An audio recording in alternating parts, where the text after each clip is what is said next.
saying you want to buy niggas act like they do. Cause we made in America, I thought you knew. If living in America got you pissed, then pump your fist. And if you ever had handcuffs on your wrist, then pump your fist. I thought you knew. If you hate seeing black people get dissed, then pump your fist. And if you're tired of being caught up in that twist, then pump your fist.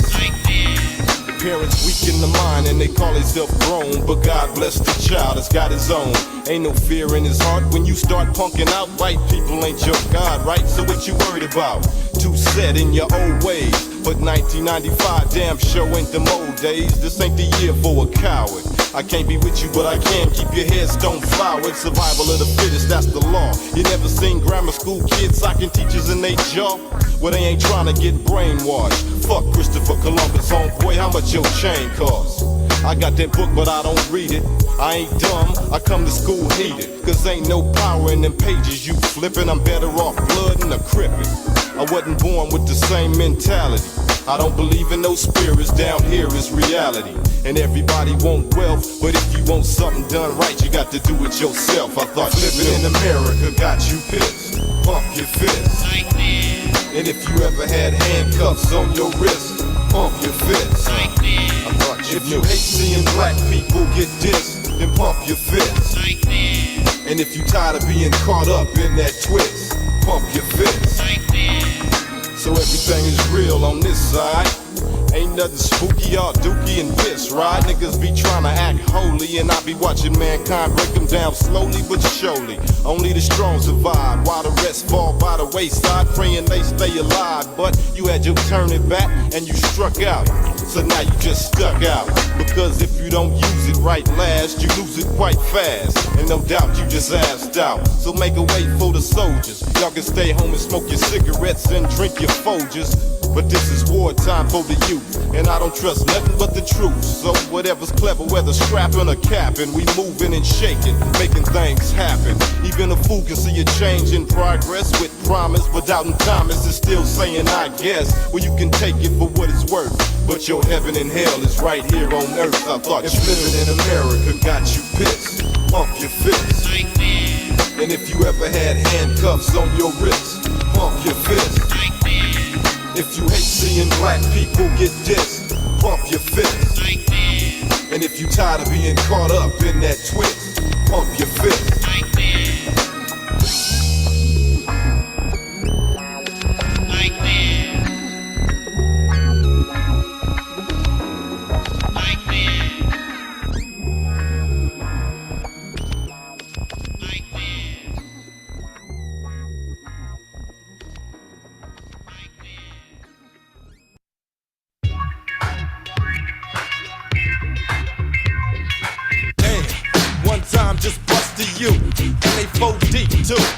They seen all these caps and t-shirts and them gold things underneath the skirts, but the law ain't been broken. Wait, I see 3 white cops and 1 token. Oh, so that explains it, no doubt. Uncle Tom pointed us out, but I ain't trying to get jacked.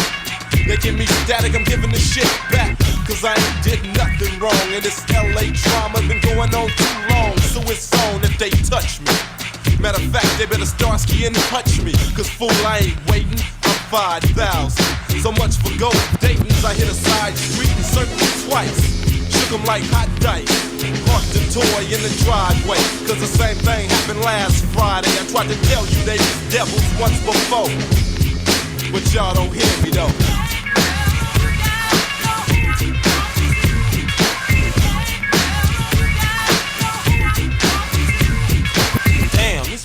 Paging me 911. Who is that? This badass white girl. Oh, nigga, you went out like a straight Boy Scout. What you talking about, fool? This girl a straight freak. Yeah, she probably have your ass at the clinic every week, asking the doctor, have you ever seen this? With a long wire Q-tip stuck up your penis. Waiting for the test results to come back from upstairs while you say your prayers and ask yourself, was it really worth it? Before Casanova crossed over, everything was perfect, but you wasn't satisfied with the sisters, so now you got blisters. Trick or treat, aw, nigga, you can eat a dick. Or vice versa, that's how you treat a trick nigga like you who ain't learned. That hitting pale skins will get you burned. Man, y'all better let them white hoes go, but y'all don't hear me though.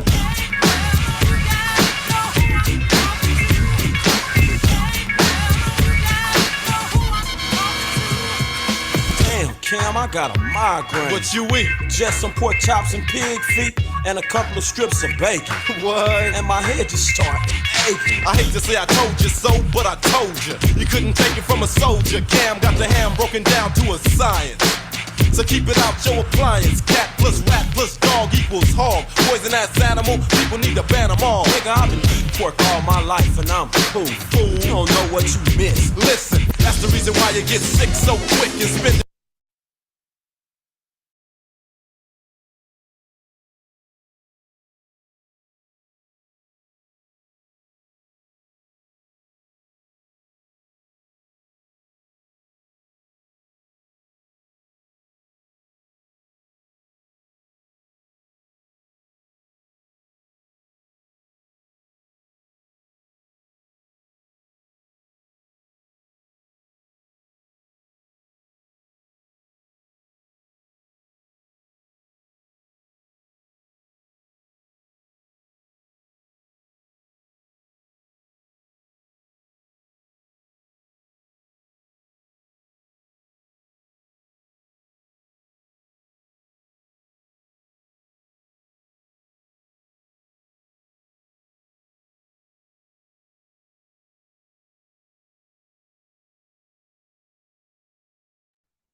Greetings, hello, happy day to all of you, and welcome to this week's episode of Our Ancestors' Voices, a weekly program sponsored by the All African People's Revolutionary Party. We're so thankful that you are joining us today for this very important topic, the unknown contributions of Ethel Minor. Each week this week, we are dedicating the program to a wonderful African woman freedom fighter in history. So we're glad that you are deciding to spend your time today learning about a very worthwhile African woman, one who we would argue the anti-Zionist consciousness in the U.S. today, the understanding of the plight of the Palestinian people. I think it's a fair statement to say you would not have the level of consciousness around this were it not for the contributions of Sister Ethel Minor. So glad that you're joining us today to learn more about her. And as always, we want to give honor and thanks to the indigenous people of the Western Hemisphere. They are, of course, our reason for being here. 531 plus years, they are the caretakers of this land. And despite all of the reactionary propaganda that comes out on social media by people who I would be willing to bet $1,000 US dollars haven't read a single book on African indigenous relationships here. Despite all that negative propaganda, we owe a debt of gratitude to the indigenous people of the Western Hemisphere for their contributions fighting against colonialism for 500 plus years, and allowing us refuge when we needed it from the slave plantations. So we give honor and thanks to them. We'd, of course, give honor and thanks to our African ancestors. This past Monday, I had not talked to my sister. I had two sisters and a brother, and the oldest sister and the brother had passed away in recent years. And so it was just my sister, 2 years older than I, who were still here, parents also deceased. And so I had not heard from that sister. And after we did a wellness check, unfortunately, they found her deceased in her apartment Monday of this past week. And so spent the last, several days down in the city of San Francisco, where I was born and raised, where she still lived, handling all of the arrangements that are necessary when you have a loved one. She never married, she didn't have any children. And as I mentioned, we were each other's last sibling, parents deceased. So I am the next of kin. So my wife and I, and my niece, who is the daughter of my oldest sister who passed away a few years ago, the three of us did all of the work. But it's just, I bring this up not to garner any empathy. Thank you, but that's not really what I need. But just to reinforce the fact that when we talk about ancestors in this beginning portion of this program, I don't see that as an individual thing at all. I don't see it as a thing where we're just talking about the people around us in our lives on an individual level. I see the fact that my sister passed away having just made age 65 2 months ago, and that my brother, my other sister, my mother, and my father, none of them reach the age of 70. And only one of them did that, my mother. Everyone else died before they, at 65 or under. I will be 63 years old in 2 months. This is not a coincidence, you all. That's why I'm bringing it up. This is a manifestation of internalized and generational oppression that we experience as a people. I don't give a damn if you're upset at me saying that or not. It's not your family dying young. So this is something that reflects the conditions that we experience in this society. And I do everything I can because I've known this for a long time. I do everything I can to try to ensure that I can stay as healthy as humanly possible. But there's a war going on against our people, and it manifests itself in many ways. And one of the many ways it does is in wearing us down as it relates to health. So, encouragement to you to look out for yourselves, look out for your family members. It's, whenever this is the third time this year that we've had to deal with managing the affairs of a family member that has passed on. And it's a grueling, difficult situation. It's something we all will have to deal with. But, I'm thankful for at least my sister did have basically her basic affairs were pretty easy to figure out. And so that made things a little easier than some of the other scenarios that we've had to endure. So I definitely wish her uh, rest in power and peace. And we will continue to do this work, honoring all of our ancestors, my sister and everyone else who have contributed to our reason for being and being here. So we start with just introducing who we are, what this program is. Our Ancestors' Voices, again, is sponsored by the All African People's Revolutionary Party, AAPRP. The AAPRP is a revolutionary, independent, mass, pan-African political party with a base in Africa, the national home of African people. And I had some clown arguing with me this morning, like I'm not African. And these people they don't understand like who they're talking to when they're out here spouting this ignorance. And I told him, like, yeah, that's great. I don't want, when nobody's trying to claim you. Like, if you don't want to be African, that's fine. You be right here with the America you love. We're building a movement to liberate Africa. You want to be you're aligned because he's talking about I'm American, like all the white people. I'm like, well, you go on with them and see how well that works out with you. We don't care one bit what you do. We're not trying to beg people to be African because we understand that the reason why our people don't claim Africa is because of 500 years of misinformation and disinformation about who we are and where we come from. So, at this point, 2025 and beyond, nobody's going to be trying to convince anybody of anything. If in this backward ass society, you have every right to be ignorant. Okay. Our job is to spread information. If you don't want it, that's your choice and you live with the consequences of that. But that's who we are. And our objective is Pan-Africanism, which we define as one unified socialist Africa. And we see this as the solution to the problems we face all over the world. The reason why so many of our people are confused about who we are is because the multinational capitalists rely on cheap mineral resources and cheap labor in Africa to pad their profit margins. So the only way this system can continue in a way that continues to benefit them is if the 50 million Africans here are completely disconnected and confused about our relationship to Africa. So, we know we're not confused about that. So we continue to do our work, and the people who want to, take responsibility to understand the importance of that, we're here for you. And the others who don't, all of us are we understand clearly we're not going to finish this journey. All of us who started it are not going to finish it. That's just a class reality of life.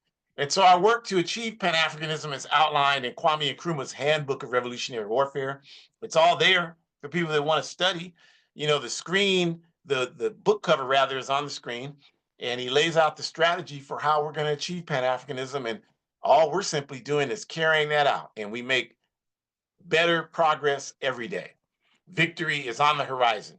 In this particular program, Our Ancestors' Voices is hosted each week by APRP organizers, myself, Ajamu, and my daughter, Shakura. As I've been mentioning the last couple of weeks, Shakura is taking a little time off to prepare for her PhD defense tomorrow at the University of Memphis, which she will take place, and a bunch of us will be supporting her virtually.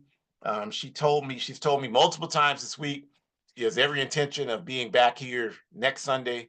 I give her grace. If she can't do that, we'll be here. She'll be back at the end of the month, but she's almost finished, and send her good vibes for tomorrow. And it's much easier to do this program every week with her than without her. So I definitely appreciate her being here and appreciate all of you being here. So we'll go ahead and get started with today's topic, which is the unknown contributions of Ethel Minor to African liberation. And to begin, we'll just start by talking about who Ethel Minor is. She was born in Chicago, Illinois, here in the United Snakes of America.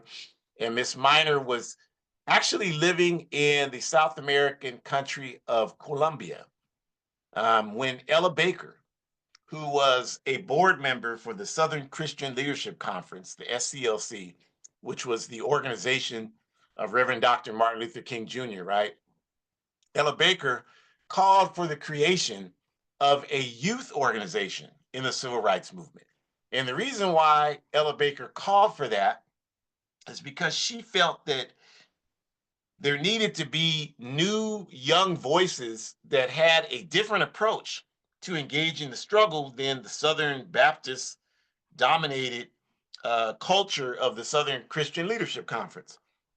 So she helped organize, she made the call and was one of the chief organizers for the founding conference for the Student Nonviolent Coordinating Committee, SNCC, at Shaw University in North Carolina in 1960.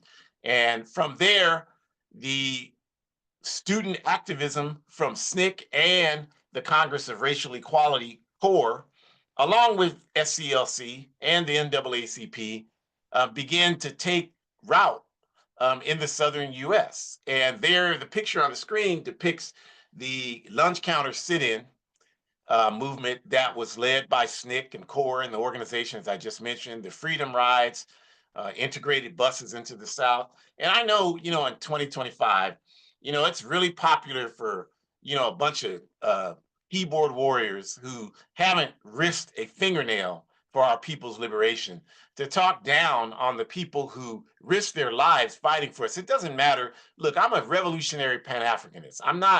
I wouldn't spend 5 seconds fighting for integration. That is not the struggle as I've ever seen it. If white people don't like me, I could give a damn. Just stay out of my damn way. Because if you get in my way with that, you're going to have a very bad day. I can guarantee you that. But I don't give a damn if they like me or they want to be around me or they respect me. I don't need anything from them. We're fighting for Africa's liberation. We don't need white people to do a damn thing for us. We don't need them at all. If they want to work with us and be respectful, have mutually respectful relationships, we're all for that. If they don't want to do that, go straight to hell. So I'm not speaking from the standpoint of supporting the integration movement, but I am not stupid either. And I recognize that struggle that these youth engaged in contributed to the consciousness that led to the level of work that I'm engaged in right now. If we didn't have this, we never would have evolved to the point of becoming conscious enough to become revolutionary Pan-Africanists. The history is there for all who want to see it. The efforts by the SNCC organizers to organize the Mississippi Freedom Democratic Party, to integrate into the Democratic Party in this country, and them seeing the failures of that, right? And the next year, from that bruising experience, seeing the necessity to create an independent African political party in the Lowndes County Freedom Organization, or the first Black Panther Party in Alabama in 1965, a year after the Mississippi Freedom Democratic Party effort failed. And from there, the Black Power movement grew out of that. And we know that the highest expression of Black power is Pan-Africanism. So I'm not stupid. I recognize that I owe a debt to these young people, even if I didn't agree with them. I owe a debt to them and the work that they did, and I respect the work that they did. And they did those sit-ins and those freedom rides. And, this led to opening up the movement for social change in this society. And Miss Ethel Minor, living in Colombia, and being fluent in English and Spanish, living in that South American country where Spanish was the official language, and working as a journalist, she had great skills that she had developed. And so she felt at that time that she should make a return to the US to contribute to the struggle that she was seeing internationally on television that these youth from SNCC and CORE, etc., were carrying out. And she wanted to come back to the US and make a contribution to this struggle. And so what she did, because Miss Minor, like a lot of us, did not relate to the philosophy, the Southern Baptist philosophy of nonviolence, the philosophy of Reverend Dr. Martin Luther King, and all of the people in the Southern Christian Leadership Conference. That didn't resonate with Miss Ethel Minor. So she instead chose to align herself with the nationalist platform of the Nation of Islam, primarily through, at that time, its chief spokesman, El Hajj Malik El Shabazz, Malcolm X. And she came back and joined the Nation of Islam, and joined the Nation of Islam in their platform of separation of the races and what they were talking about. In the early 60s, she began to become a part of that movement. Now, what most people don't know is at that time, SNCC, even though SNCC was, again, heavily influenced by the Southern Baptist preachers, they began to think about expanding their consciousness, because they had gone down in these freedom rides. They had gone down to the southern states and done these sit-ins. They had experienced the raw terror and barbarism of Europeans in Mississippi, Alabama, Louisiana, etc. They had experienced that. They had been beaten. They had been viciously beaten. A number of them have been killed. A number of them have been disappeared, and we still don't know where the bodies are. So they, coming back from those experiences, began to question the logic of a lot of what the Southern Baptist preachers were saying down there. And also they lived with the people in the South while they were carrying out the organizing work. And from that, they began to be radicalized, because the African people in the South, people like Amzie Moore, Miss Fannie Lou Hamer, you should study those people if you don't know who they are or what their contributions were. Those people had guns in their houses, even though they were members of SNCC, Student Nonviolent Coordinating Committee. They weren't students and they were not nonviolent. And one time, a bunch of the SNCC activists were sitting in Mr. Amzie Moore's house because they were living with him while they did the work. And he was in the corner cleaning his collection of shotguns, and they were preaching to him about the values of nonviolence. And he was listening to him, and he was saying, uh-huh. And after they got done, he told them, good luck with that. In other words, while y'all are singing and we shall overcome and doing that, I'm gonna be reaching for these shotguns that'll be clean, loaded, and ready for action against our enemies. So this was the contradiction, and Malcolm X was a part of that, because a lot of what he was talking about was influencing the SNCC activists. And that's why they invited him to Howard University in 1961 to engage in a debate against Bayard Rustin, the chief architect of the nonviolent philosophy in the Southern Christian Leadership Conference and other nonviolent civil rights organizations. And Malcolm dominated Bayard Rustin at Howard University that day. And the SNCC activists continued to maintain a relationship with him. Meanwhile, Miss Minor continued to participate in the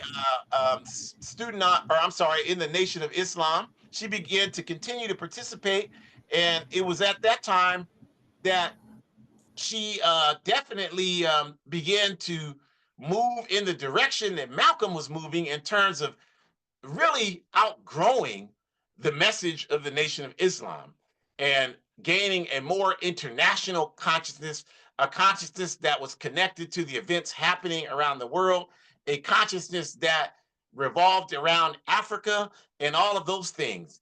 And so, what Miss Minor most likely knew was this influence Malcolm was having on SNCC, and that this was broadening the consciousness of the SNCC organizers and surpassing the influence on the SNCC organizers even beyond that of which Dr. Martin Luther King Jr. held sway to. And so I'm sure Miss Minor began to understand that.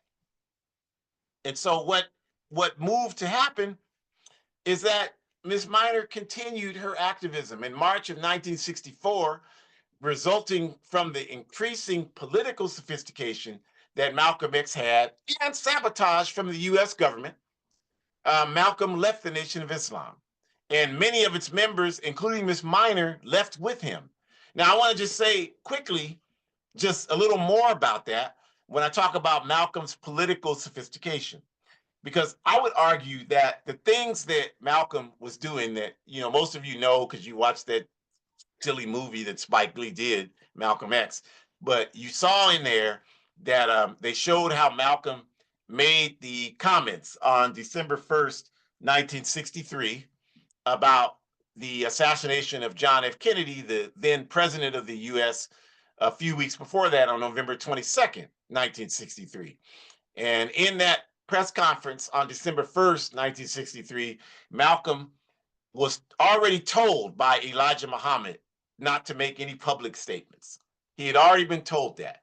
And that had happened because Malcolm had questioned Elijah Muhammad about the children that he apparently had out of wedlock, Elijah Muhammad. So because of that, Elijah told him, "You're causing dissent in the nation. You can't speak." And so Malcolm did a press conference. So right there, he was in direct defiance of Elijah Muhammad. But then he poured oil on the fire because the reporter asked him what he thought about John F. Kennedy's assassination. And that's when he made his famous "the chickens coming home to roost" comment, talking about the violence that the US government had perpetuated in the Congo. We talked about Miss Andre Bluen and her work in the Congo last week. And the CIA, the Central Intelligence Agency, we call them criminals in action, their call for the assassination of Patrice Lumumba, the democratically elected prime minister of the National Congolese movement in the Congo in 1960. Malcolm talked about that at that 1963 press conference. He talked about how the US had orchestrated sabotage in the Congo so that they could gain greater access to the uranium to build these nuclear weapons for the Cold War against the Soviet Union. Malcolm broke all that down, and how Lumumba and the National Congolese movement stood in the way of that because they wanted independence. They wanted the resources of the Congo to be used for the benefit of the Congolese people and African people everywhere, not for the benefit of capitalist corporations. Malcolm talked about that. And he talked about how because of that, because of Lumumba and their desire to be independent, a right that they certainly had, the US assassinated Patrice Lumumba. And Malcolm said the violence that the US perpetuated in was going to come back around. And that happened with the assassination of John F. Kennedy. And so for that, of course, that completely ruptured the relationship between Malcolm and the Nation of Islam, because Elijah Muhammad was talking about we giving press conferences after that December 1st session, talking about we love this president of this country. I mean, you can get mad at me for saying that, but that's on YouTube. That's documented. Anybody that does their homework instead of sitting around passing gas and being a keyboard warrior would know that already. So this is where Malcolm was clearly demonstrating he had outgrown. Nothing against the Nation of Islam. They serve a productive purpose in our community. I wouldn't be here if it wasn't for the Nation of Islam. They were the first organization to have anybody talk to me about how insane I was as a youth. So I have respect for them, even if I don't agree with anything they're talking about, because I can do that. I can have respect for people and I can work with people who I don't agree with because I understand this is bigger than me and it's bigger than us in the AAPRP. We understand that. So this is what happened. And Malcolm left the Nation of Islam and began his second time traveling to Africa. Most of you think, because all you know is that movie, that when he went to Africa in 1964, that was the first time he went. But that's not true. He went in 1959 as an emissary of Elijah Muhammad. And he went to several countries in Africa as a representative of the Nation of Islam. But in 1964, in the summer, he went as his own activist and organizer. And he came back after meeting with Kwame Nkrumah, meeting with Secretary, meeting with Julius Nyerere, meeting with Gamal Abdel Nasser, and so many other revolutionary Pan-Africanist leaders on the continent. He came back inspired and formed the Organization of Afro-American Unity of July of 1964, which he saw as the U.S. branch of the Organization of African Unity in Africa, because Malcolm was now finally able to articulate and activate his Pan-African consciousness, something he would not have been able to do within the Nation of Islam. So Malcolm and Miss Minor's transition from the Nation of Islam to the OAAU represents their Pan-African consciousness.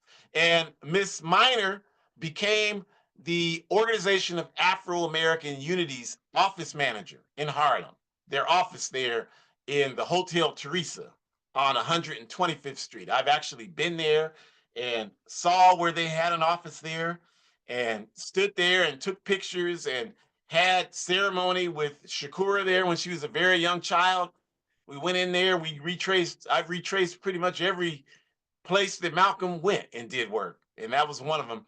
And so she became the office manager there in Harlem. And of course, on February 21st, 1965, Malcolm was assassinated, and that spelled the end of the OAAU.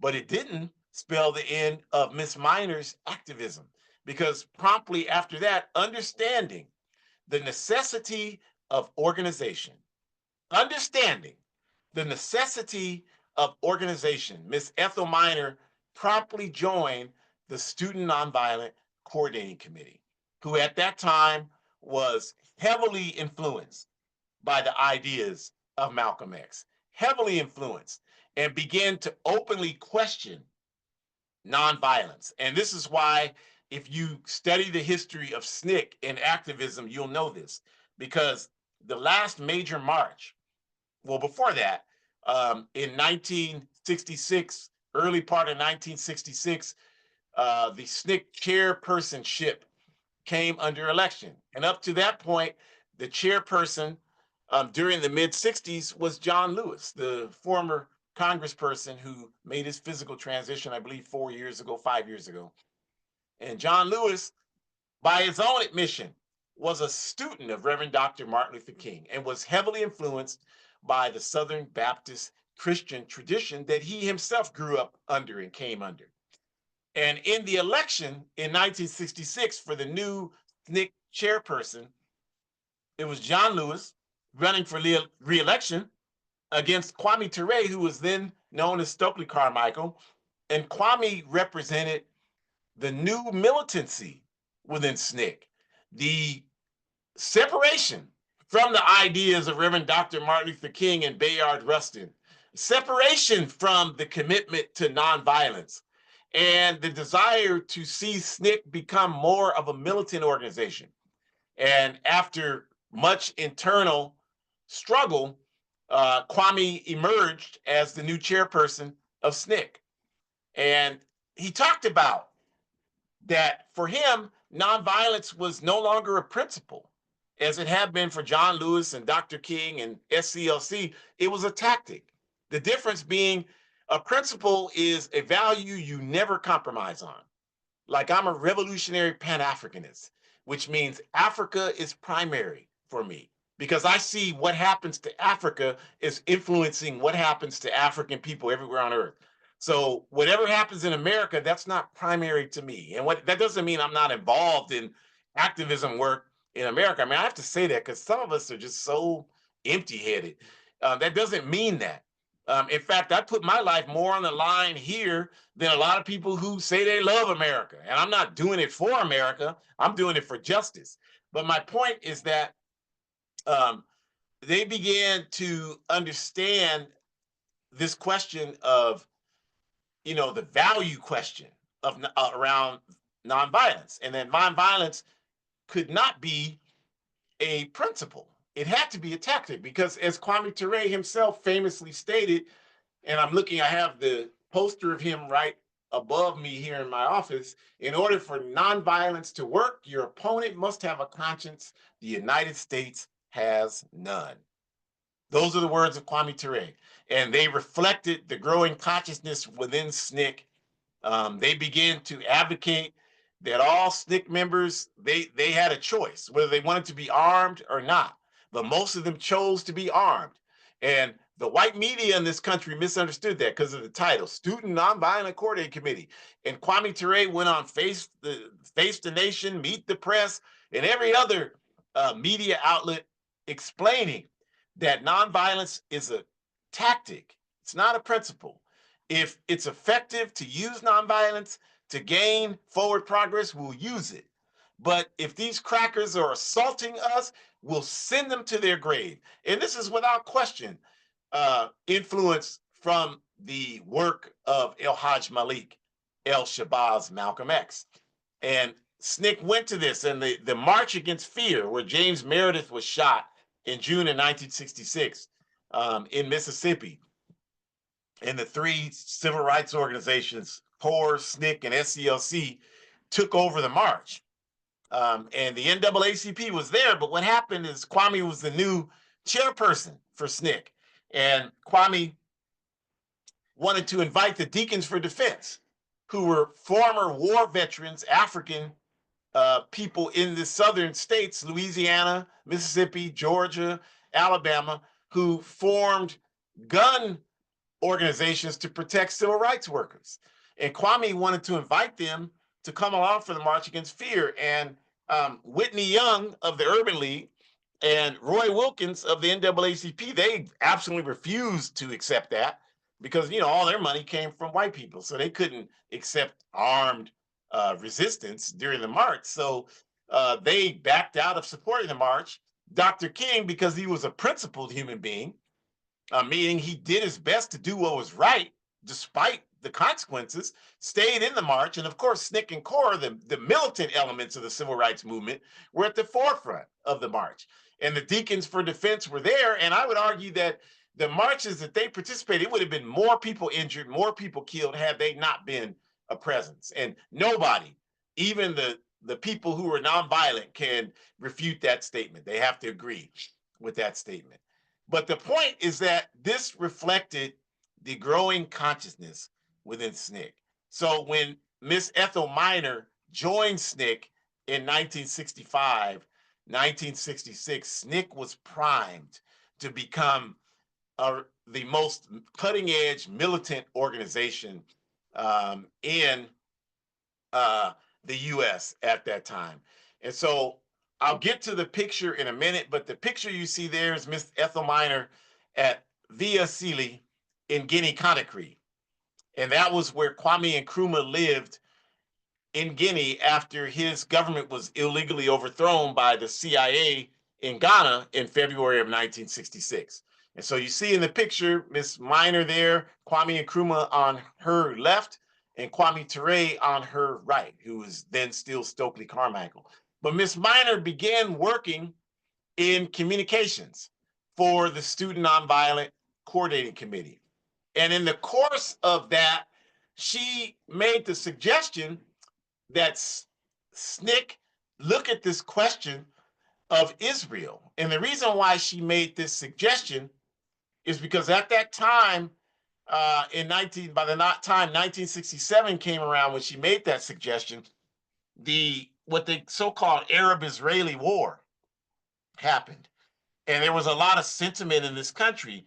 There was a development of many reactionary elements among the African population. There was the creation of this group called BASIC, which still exists to this day. BASIC, BASIC. And BASIC is Black Americans in Support of Israel Committee. It's still a lobbying in existence, lobbying today.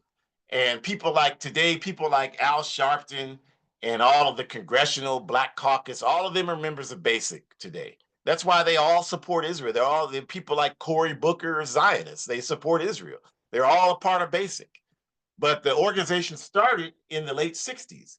And at that time, Reverend Dr. Martin Luther King was a member of BASIC, because people then and still today are very confused around this Zionist question. And we've done plenty of workshops on the question of Zionism, the Zionist state of Israel, its exploitation of Africa. So you should go back and look at those. We don't have time to get into that deeply today, but we will say that Miss Minor, having been in the Nation of Islam, and another reason why I say, I have to respect the Nation of Islam is because they were the first anti-Zionist organization in the US.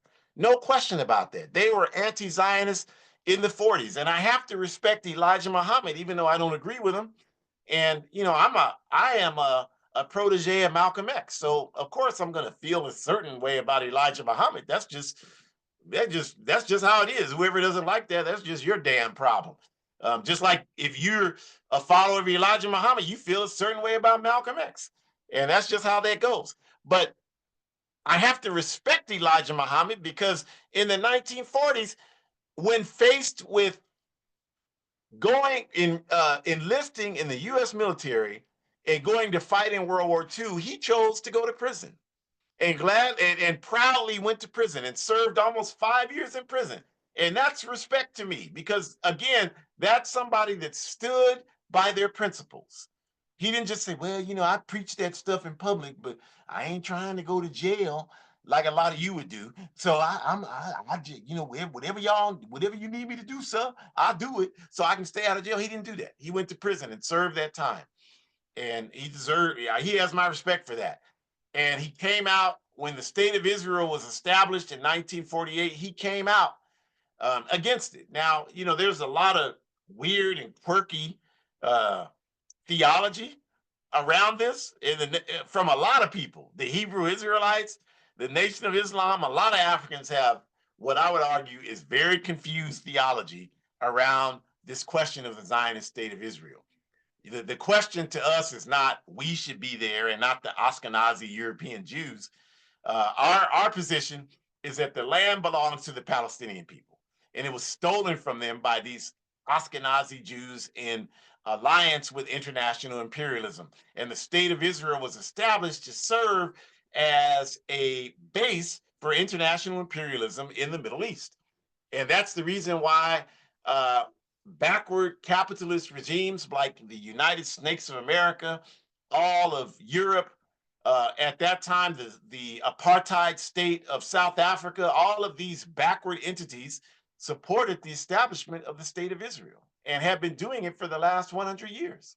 So Miss Minor, being in the Nation of Islam, hearing Malcolm and the other leaders within the nation speak against the Zionist state of Israel, had a strong anti-Zionist consciousness.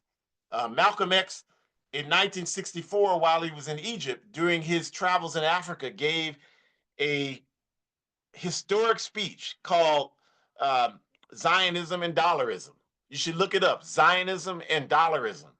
And in that speech, Malcolm talked about what I just said, how Zionism was a strategy. It had nothing to do with religion. I know a lot of you are confused because you haven't studied it and you just, this is what they told, whatever her name is, that Negro woman on TV, Grace, the newscaster, the Oprah's friend, I don't know her, Grace King, whatever the hell, I don't know her goddamn name. But she said that you should support Israel. So a lot of us believe that. And so that confusion. But if you study it, you know that this whole question is one of colonialism. and settler colonialism. And the Zionist state of Israel is the poster child for settler colonialism. And settler colonialism is when colonizers come to a country and take over that country and stay there, taking over that country. So the Zionist state of Israel taking over Palestine, that's settler colonialism. The European colonialists from Europe coming to Zimbabwe, coming to Azania, or what they call South Africa, coming to Kenya, coming to every part of Africa and colonizing it is colonialism. In Zimbabwe and Azania, they're still there. So that's settler colonialism. White people are still in what they call South Africa. They're still in Zimbabwe in large numbers. So that's settler colonialism. Same as the Zionist state of Israel. The United Snakes of America and Canada are settler colonial regimes where Europeans came here, like they did the other places I just mentioned. They invaded them and they stayed there and took it over. This is a settler colony here. That's what it is. So Miss Minor was well educated on all of these things. She understood it wasn't this land is your land, this land is my land, this land belongs to you and me. That's complete bullshit. This land here belongs to the indigenous people of the Western Hemisphere and all of their manifestations, whether they call themselves indigenous, whether they call themselves Indians, Chicanos, Mexicanos, Mexican Americans. This is their land right here. And the only reason why Africans want to fight them for it is because you're completely ignorant about Africa. That's why. And if you want to be ignorant, that's your choice. I'm done entering my mid-60s. I'm done arguing with stupid people, or what they say. I'm done arguing with people that Harriet Tubman would have shot. I'm done with that. I'm here for the people who are open-minded and want to learn. And this is just me. I know, like, my comrades in the APRP, some like, oh, you shouldn't say that, but I'm just telling you the truth. I've done a lot of that. I'm done with that. If somebody doesn't want to learn, they have a right to be stupid. I'm not going to try to waste my time with people like that. I'm trying to work with the people who are willing to do some work and understand what needs to be done. But Miss Minor began to understand that, and that, you know, she suggested that SNCC develop a paper, an educational paper on the question of Zionism. And she volunteered to write that paper, and she wrote it. And it had a galvanizing effect on the civil rights movement. Because in that paper, and you can look up the paper she wrote, it's called the SNCC Paper on Israel and the Arab Question, something to that effect. And she talked about the history of the Zionist movement. She talked about the first Zionist conference in Basel, Switzerland in 1897, and Theodor Herzl was the convener of the conference, and that he was an atheist. He didn't even believe in God, which he admitted in his written memoir. That's not an opinion. And he saw the establishment of the state of Israel as simply a strategic mechanism for international imperialism. And they weren't even focused on Palestine initially. They had other places like Venezuela, Uganda was somewhere that they were looking at settling this Zionist state, and they ended up in occupied Palestine because of its strategic location as it relates to shipping and controlling world commerce. So they did that, right? I mean, it's not an accident that a settler colony was smack dab in the middle of the main sea passages in the Middle East, and a settler colony was smack dab in the middle of the main sea passages from the Indian Ocean through the Atlantic Ocean under Azania, South Africa. That's not an accident that these settler colonial regimes were set up in these strategic locations. So she talked about that in her paper. She talked about how the World Zionist Congress collaborated with all the countries in Europe to encourage those countries to force their Ashkenazi European Jewish populations to want to leave those countries in Europe, countries like Romania and Hungary and Russia and Albania and all of these places, to leave those countries and Germany, and instead support this establishment of a Zionist state in occupied Palestine. And even the Third Reich in Germany was one of the countries that the World Zionist Congress, yes, these so-called Jews, collaborated with the Nazis to encourage the Nazis to push the Ashkenazi Jewish people to support the Zionist state of Israel. She talked about all this, and there's so much documented material about this. You should read a book called Zionism in the Age of Dictators by Lenny Brenner. Zionism in the Age of Dictators. And he lays all of this out, because you will never understand this relying on social media reels to get your political education. You will never understand this. You got to do some work. You got to do some work. And if you don't want to do the work, that's okay. We're not telling you you have to do the work, but don't waste our time, right? And understand what I mean when I say that. When you come to me and you don't know what the hell you're talking about, and I'll know that immediately. I'll know it immediately. And I'll say any cadre in this organization I belong to will know that immediately. And a lot of the people who are pre-cadre and even work study will know that immediately. And so when you come to us and you don't know what you're talking about, I'm going to tell you, you don't know what you're talking about. Here, read these books and then come back and talk to you. I'm not wasting my time. Don't waste our time. So this is what happened. And her paper caused a international scandal as it related to this question of Zionism.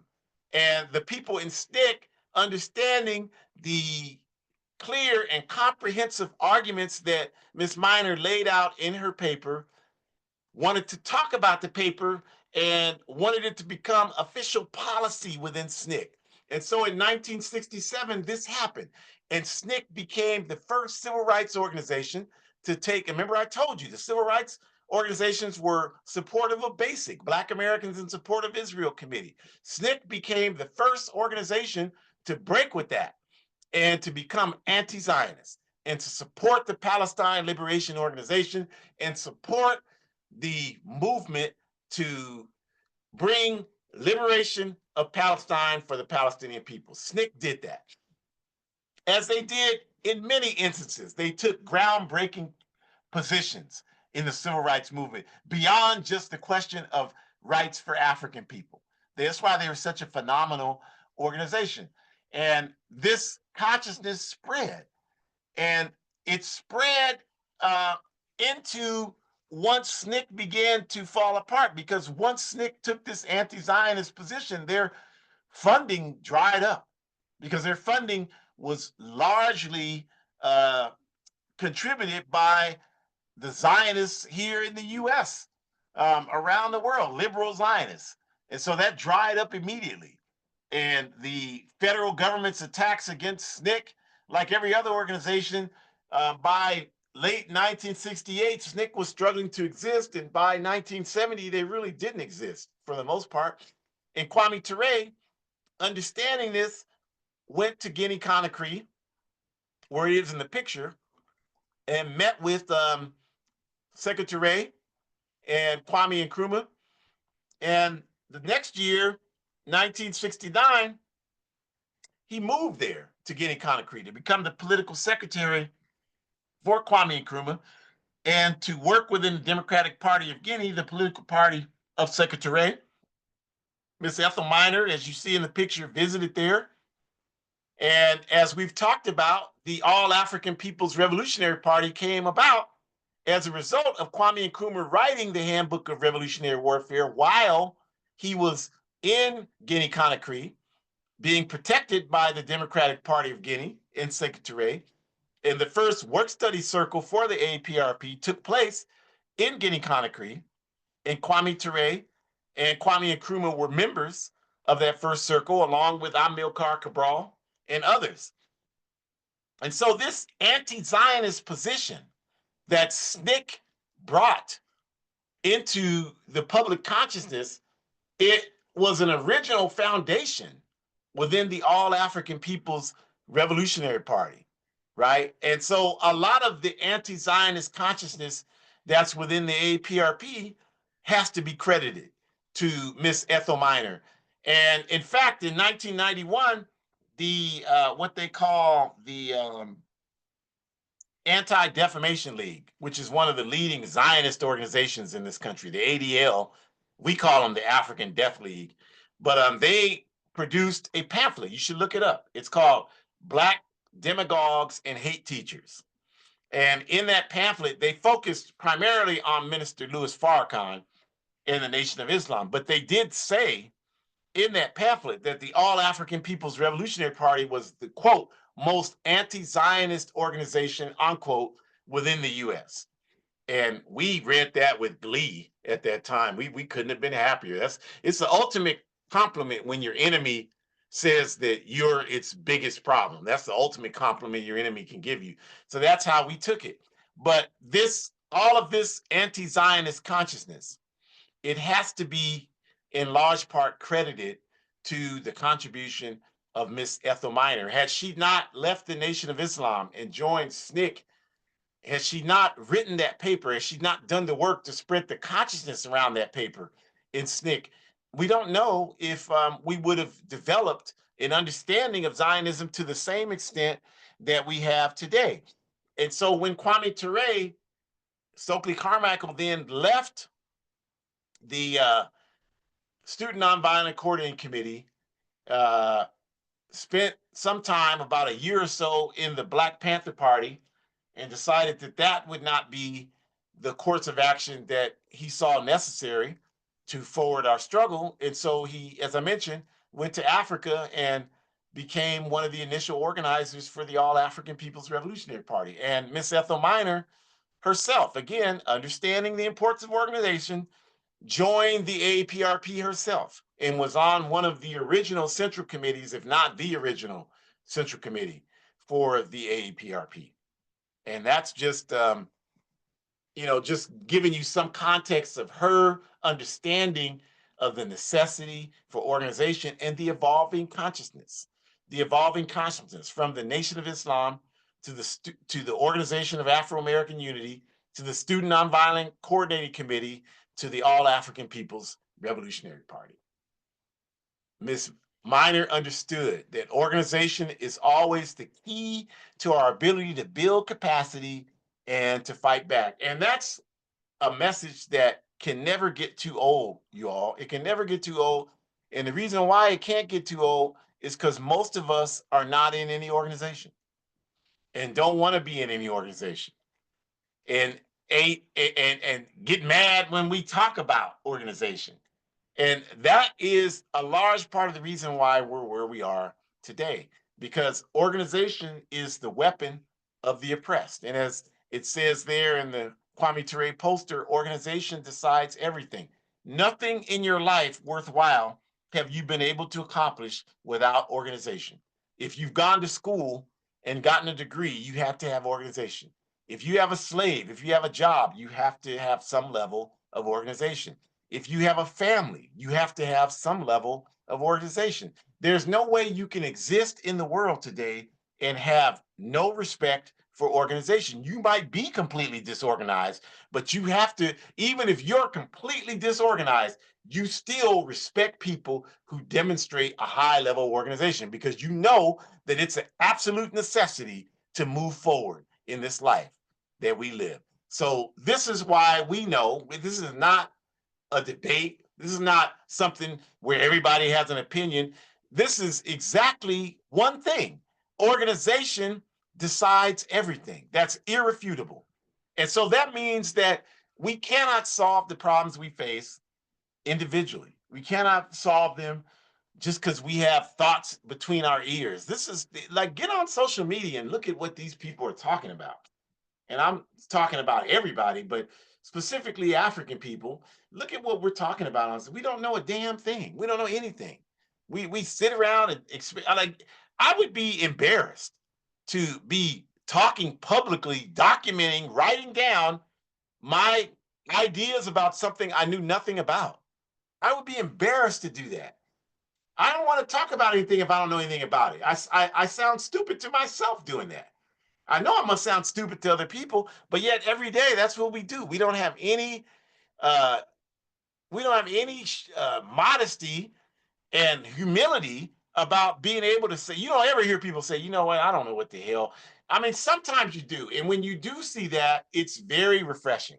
Like I had a young brother not that long ago, someone had posted something, respect for Kwame Ture, and he was like, he sold us out he was a police agent. And I know that this was an FBI talking point. I know this because I've studied it. So I told the young African that, and I gave him resources to look it up. And he responded. He said, I didn't know that. I appreciate you, OG, telling me that. Now that's humility. That's humility. That's certainly how I try to conduct my life, but not a whole lot of people do that. I gave that young brother praise for that too. But not a whole lot of us do that. Our egos are so big and we're so self-centered that we have a difficult time admitting we were wrong. We don't even know how to do that. We don't even have the self-awareness to say that we're wrong. So when we say something and someone says, yeah, that's not right, it's this, our first instinct is to argue because our ego won't let us say, you know what, I don't know what the hell I'm talking about. I need to listen and learn something here. And it's that egoism, it's uh, that arrogance about being so damn ignorant that is really an obstacle for us being able to move forward. So what we do today is we ask everybody, think about that. Miss Minor used all of her language skills, her journalism skills to help advance our struggle. Everybody, all of you have a skill that can help our struggle. But that skill is being severely underutilized if you're not in an organization which allows you to expand the potential of that skill. That's what it does. And so we need everybody to understand that. That's the beauty of Miss Minor, is that she certainly understood that. And she made a tremendous contribution to our struggle.